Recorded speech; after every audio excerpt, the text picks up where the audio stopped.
Spam calls can be very annoying. In this video, I'll be giving you a proper guide on how to block spam calls on your Android phone. Hello, welcome to Glide Tech YouTube channel. In today's video, I'll be sharing with you on how to block spam calls on your Android phone. So the first thing you have to do is to go to your phone.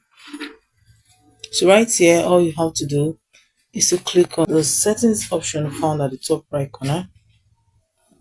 Click on SIM and network settings. Click on data and security. Click on harassment filter.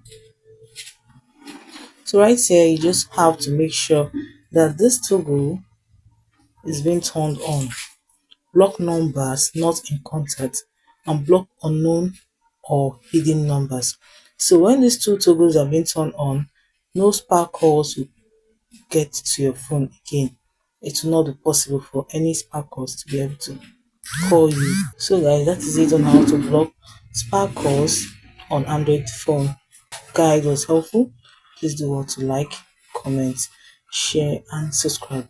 Hit the notification bell to always get notified anytime I upload helpful tips like this. Thanks for watching.